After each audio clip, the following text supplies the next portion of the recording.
ബ്രാഹ്മണന് വസ്ത്രദാനം കൊടുക്കുകയും അത് പ്രത്യേകിച്ച് പറയുന്നുണ്ട്. അത് ഗുരുക്കന്മാരുടെ ഒരിത് കിട്ടാനും നമ്മൾ ഇതൊക്കെ തന്നെ പറഞ്ഞു കൊടുക്കും കേട്ടോ. എന്ന് വെച്ചാൽ ബ്രാഹ്മണന് കാൽ കഴുകി ചുട്ട് നടത്തുക, വസ്ത്രം കൊടുക്കുക, എണ്ണ, ഇഞ്ച അങ്ങനെയൊക്കെ പറയുന്നുണ്ട് ഒരു കൊടുക്കുക എന്ന് പറയുന്നത്.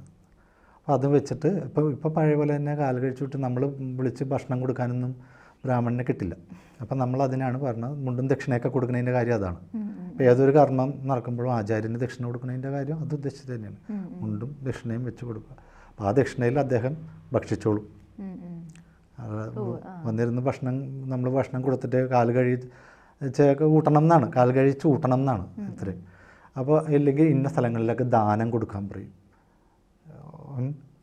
ഇന്ന ഗ്രഹ ശാന്തി ഹോമങ്ങൾ നടത്താൻ പറയും. ഒക്കെ ഈ കർമ്മഫലങ്ങൾ ഒഴിവാകാൻ വേണ്ടിയിട്ട് പൂജകളൊക്കെ ചെയ്യാൻ പറയും. അതെല്ലാം കർമ്മഫലത്തിൻ്റെ ഒരു പ്രതിവിധി എന്നുള്ള നിലയിൽ പറഞ്ഞു കൊടുക്കുകയാണ് ചെയ്യുന്നത്.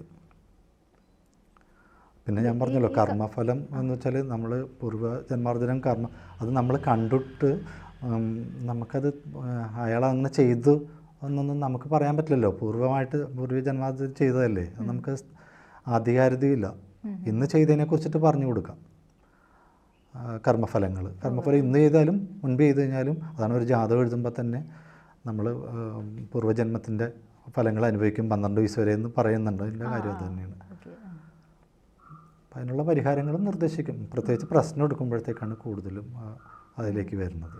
അതായത് ഒരു പ്രശ്നം വെച്ച് നോക്കുമ്പോൾ നമുക്ക് അതിനെപ്പറ്റി അറിയാൻ പറ്റും ഒരു വ്യക്തിയുടെ അത് ഇപ്പോൾ ഉള്ളതാണോ പൂർവ്വജന്മാർജ്ജമായിട്ട് അനുഭവിക്കുന്നത്, അത് ജാതകം കൊണ്ട് അനുഭവിക്കുന്നതുണ്ട്, ഇപ്പോൾ അല്ലാതെയുള്ള അനുഭവിക്കുന്നതൊക്കെ വരും, അതിലൂടെ വരും. ജാതകത്തിൽ തന്നെ വരും.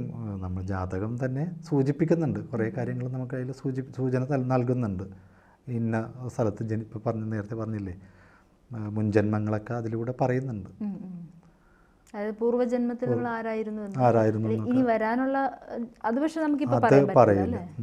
പൂർവ്വജന്മത്തിൻ്റെ നമുക്ക് ജാതകത്തിലൂടെ പറയും. സമ്പൂർണ്ണ ജാതകം സാധാരണ ജാതകമല്ല, സമ്പൂർണ്ണ ജാതകം 75 പേജുകൾ അടങ്ങുന്ന സമ്പൂർണ്ണ ജാതകം 250 രൂപയ്ക്ക് ഇനി നിങ്ങളുടെ കൈകളിലേക്ക്. അതിനായി നിങ്ങൾ ചെയ്യേണ്ടത് ഇത്രമാത്രം: താഴെ കാണുന്ന നമ്പറിൽ ബന്ധപ്പെടുക.